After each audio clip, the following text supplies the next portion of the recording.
Hi everyone, my name is Artie and welcome to the series where Artie B talks about and shares his thoughts on various games.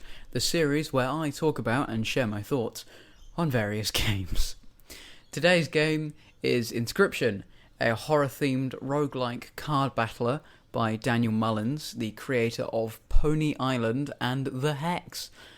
Before we begin, there will be minor spoilers as I'll be showing gameplay from and sort of reviewing, I guess, all acts. So, let's start at the beginning with Act 1. You wake up in a cabin, with the only things you can see being a table with various objects on it, and a set of eyes in front of you. This leads straight onto the tutorial, where the person in front of you, Leshy, teaches you how to play. Once you've learned, a map appears in front of you and you play through Act 1. So Act 1 is just a simple roguelike card battler that isn't dissimilar to games like Slay the Spire. The biggest feature of Inscryption, however, is that you have to sacrifice cards to play other cards. For example, to play the Stoat, you'll need to sacrifice one other card.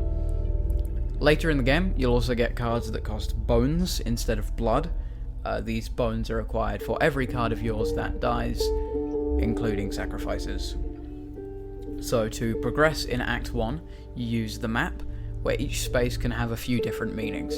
So you've got the card selection spaces, where you can choose a new card, the shop spaces, where you can buy and sell pelts, which we'll get onto later, the miscellaneous spaces, where you can heal your cards, sacrifice them to the Bone Lord for boons, pick up a new item, sacrifice your cards to empower your other cards, get a random chance for a golden pelt, combine your cards, pass a trial, or get a totem, and finally, there's the fight spaces, where you can fight either a normal battle or a battle where your opponent has a totem, another thing we'll get onto later.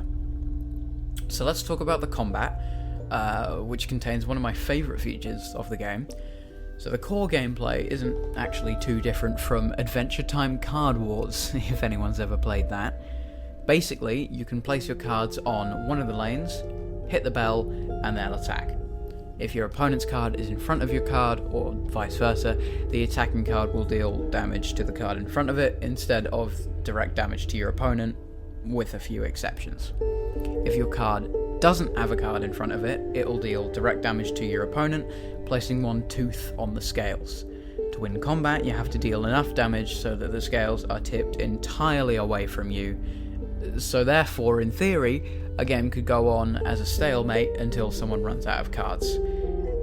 This is actually a really cool feature, and it's something that I haven't seen before in a game. So, well done, Daniel Mullins. In combat, there are 3 types of battles you can do: normal, totem, and boss. Normal fights are, as the name suggests, normal, and totem fights are normal fights, but your opponent has a totem. Once again, we'll get onto that later. Then there are the boss fights, the big cheeses of each area. The idea of these is actually pretty cool. So Leshy dons a mask that is modelled after the boss and plays that character, and it really adds to the eeriness of the game and contributes to showing you that Leshy is completely loony. Anyway, the first boss you fight is the Prospector, who places a pack mule on the board. If you kill this pack mule, you'll get a bunch of cards put straight into your hand, which helps a lot during the fight. Once you enter the Prospector's second phase, he'll kill all of the cards on your side of the board and replace them with gold nuggets. So if you don't play your cards right, get it, during the first phase, you won't be able to do anything for a little while into the second phase. The second boss you'll fight is the Angler, who can steal your cards and bring them over to his side of the board. The first phase is super easy, but once you reach the second phase, the Angler places bait buckets in front of your cards. These only have 1 health, but if you destroy one, it will be replaced with a Great White, and that is a fairly powerful card that goes underwater after it's finished attacking, meaning you can't attack it in most cases. The third boss you'll fight is the Trapper and Trader. So during the first phase, you'll fight the Trapper, who will put down strange frogs. If you kill these, they become leaping traps, which turn the card in front of them into pelts when they die. Hello, it's me, Future Artie, just interjecting here. I didn't actually manage to capture any footage from past the first phase of the Trapper fight because he hit me with a too fast, too soon, and basically, I realised it would take absolutely forever to be able to get recordings of me beating pretty much all the bosses. So any footage that you see from here on out, apart from the footage you see in Act 2, will be footage that I have taken from someone else's YouTube channel. Obviously, they will be linked in the description, and their YouTube channel will be on screen. Alright, enjoy the video. In the second phase, you fight the Trader, which is mostly a normal battle, except at the beginning you can trade some of your pelts to take cards from her. Finally, you fight Leshy himself. He's the biggest of the cheeses, so he's got 3 lives rather than the usual 2 for bosses. His first 2 phases actually don't have many gimmicks, but he will play some unique cards. His final phase, that's the real fight. You see that moon behind him, adding dramatic effect?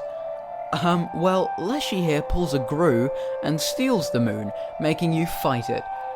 The moon is, of course, an incredibly powerful card that sucks up squirrels into its orbit and deals 1 damage to every card on the board. Once you defeat this, however, you've won, kind of. I suppose I should also talk about, you know, the cards. Each card has an attack on the left, a defense on the right, as is normal in card battlers, a species, and a sigil in the middle. This sigil gives its card a variety of special abilities, including flight, flight protection, undying, 9 lives, fecundity, etc. I can't say these special abilities are exactly original, but they definitely spice the game up. Something you can get to enhance your abilities and give them to more cards is a totem. So totems consist of 2 parts, the top and the bottom. The top reflects a card species, and the bottom reflects a sigil which will be given to every card in your deck of the species shown on the top of the totem. I worded that terribly, but you get the point. At some point in Act 1, you can find the Squirrel Totem Head, which is completely and utterly overpowered. I mean, seriously, I can give fecundity to my squirrels and never need any more squirrels. You'd think this would make the game completely unbalanced, but that's surprisingly not the case. I still lost tons of fights in Act 1, even with what I thought was a completely overpowered totem. So the final core feature of Act 1 are pelts and teeth. If you do more damage than your opponent can take, you'll get an amount of teeth that reflects the amount of overkill damage you did. You can then spend your teeth when you meet the Trapper and buy pelts. These pelts are no cost, no damage, 1 health cards, so they're actually pretty good if you need to defend a lane in a pinch. You can then trade these pelts for cards when you reach the Trader. There are 3 types of pelts: rabbit, wolf, and golden pelts. Rabbit pelts will get you normal cards, wolf pelts will get you normal cards with an added sigil, and golden pelts will get you rare cards, which are extra powerful. Anyway, once you've beaten Leshy and finished the act, the way to do which I will not spoil, you unlock Act 2. Oh, and this is your warning. I'll try to keep major spoilers hidden, but you're about to see gameplay of and hear about Acts 2, 3, and the finale. If you've never played Inscryption and you want to go into it blind, as that is the best way of playing in my opinion, feel free to click off the video and come back once you finish the game. As for the rest of you, let's continue with the video. You load into Act 2 and are greeted with a complete graphical change. The game goes from a dark, moody 3D game to a bright and colourful 2D game in the same vein as Pokemon. You learn of 4 scribes who create cards using 4 different methods. Magnificus paints his students, Filmora inscribes the epitaphs of the dead, PO3 scans the CPU of robots, and our boy Leshy takes pictures of wildlife. In Act 2, you are tasked with beating up the scribes and taking over the position of scribe from one of them. This act introduces 3 new card types on top of the original wildlife type from Act 1. So there are robot cards, magic cards, and undead cards, each of which require a new method to place down. With robot cards, you generate energy each turn, which can be used to place robot cards down. With magic cards, you need to place a mox down for free to generate crystals to place down cards or something. Honestly, the magic cards really confuse me. Finally, with the undead cards, you place them down exactly like the bone cost cards from Act 1. It seems Leshy stole some features from Filmora to upgrade his game. Once you've learned all of the features, you go around and beat up the scribes in their respective areas, solving puzzles to reach them. So, for example, to reach Leshy, you need to use his camera to get past the prospector, angler, and trader before you can fight the big man himself. Once you've fought all of the scribes, you get to choose once again who exactly you want to take the role of scribe from. Unfortunately, it doesn't actually matter who you choose, as PO3 interrupts the fight, places down a bugged out card, and so begins Act 3. Act 3 is certainly interesting. You find yourself back in the dark 3D world, sitting in front of a 3D version of PO3. I said 4 times in that sentence? He talks about the great transcendence, and then you begin play. Instead of Leshy's map, like in Act 1, you have a holographic world which you move around to progress. The same world that you actually travelled around in Act 2. So in Act 3, your job is to defeat 4 Uberbots in place of the 4 scribes, the unfinished boss, Golly, the archivist, and the photographer, each of which I'll talk about in more detail later. The combat is largely the same as Acts 1 and 2, although there are now 5 lanes instead of 4, something which PO3 takes great pride in bragging about. You place cards based on the energy system from Act 2, and instead of having squirrels, you have empty vessels, which are pretty much useless until you upgrade them to give them sigils later on. Anyway, back to the bosses. I'll go in order from the most boring, in my opinion, to the best. Once again, in my opinion. Don't lynch me. Firstly, there's the unfinished boss, who, as the name implies, is unfinished. You get to design the face and the rules which the boss abides by, adding a new rule in Phase 2. I do quite like the rule options you have. They give you the ability to make the fight super hard for people who want a challenge, super easy for the wimps, or you can soft lock yourself if you're that kind of person. The second boss is the photographer, who is an obvious parallel of Leshy. In this fight, you can take a picture of the board and revert the board to a previous state based on what was displayed in the image. Another really cool feature, although there's not really much else to talk about in this fight. The third boss is the archivist, who summons librarians. When you kill one of these, the archivist opens up an in-game file explorer, one that accesses your real computer files and asks you to get a really big file to place on the scales. In the second phase, the archivist asks you for a really old file, one that will be transformed into a card that becomes more or less powerful depending on the age of the file. The catch? If that card dies, the file it's based on will be deleted. Of course, I chose a system file, and my entire computer exploded when that card died. Nah, not really. If the card dies, it just leaves a .txt file telling you to be a good sport and delete the original in the same folder. I mean, if it really did delete your files, it would probably be considered malware. Anyway, the final boss is Golly, one of my favourite bosses in any video game I've ever played. Golly accesses the internet and places your Steam friends down as cards. That's so cool! I know something like this has probably cropped up in some other games, but when I first saw this, I mean, it absolutely blew my mind.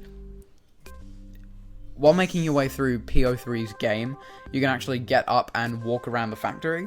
Most of the time you're getting up, you'll need to restart a machine or something, but there are a few secrets dotted here and there, which I won't spoil for you here. Anyway, at some point you meet up with the other 3 scribes, Filmora, Leshy, and Magnificus, who want to stop PO3's plan and need your help for it. They tell you to finish his game, and then they'll come and punch him real hard.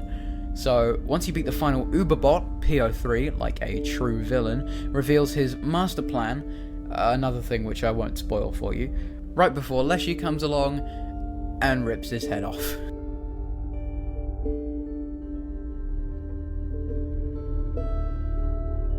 triggering the finale.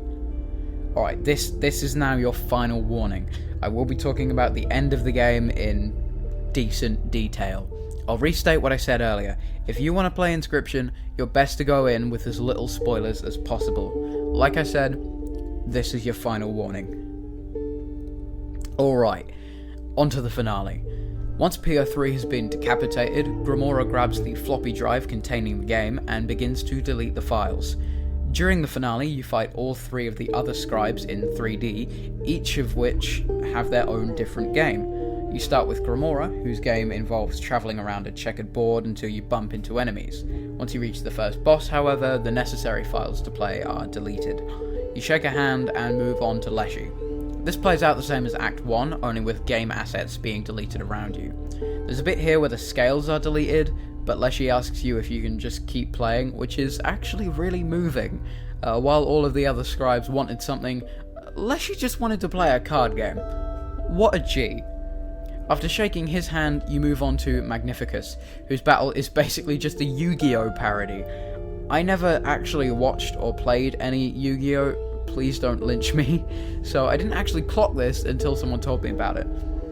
Anyway, after all the necessary assets to play are deleted and you just miss shaking Magnificus's hand, you're transported back to a 2D void, where you travel until finding the woodcarver. After speaking to her, she tells you not to open up the old data on the floppy drive, but because you're the protagonist in an indie horror game, you don't listen to that crap and open it up anyway. Of course, this results in the game bugging out and showing you all the secrets of the old data. Something I've neglected to mention throughout this is actually who you play as. Through segments where you can access the SD card of a camera, you find that you are playing as Luke Carter, a card game enthusiast and YouTuber, very nice, who, after finding the floppy drive containing Inscryption in the woods, slowly goes insane. I actually really like these little segments where you can learn more about who you're playing as, and it adds a bit more of a connection to your character than some other games where you're essentially just a faceless, nameless John Doe. So, Inscryption is a super fun, scary at times, meta roguelike card battler that you should definitely get, even if only for Casey's mod, which is a free expansion made by Daniel Mullins himself to give Act 1 an endless mode of sorts. I've had loads of fun with both the base game and Casey's mod, and I would highly, highly recommend it to anyone that likes these sort of card games. In conclusion, I rate it a solid 8.5 Leshy Death cards out of 10. Thank you for watching, and I'll see you at some point in the future. Goodbye.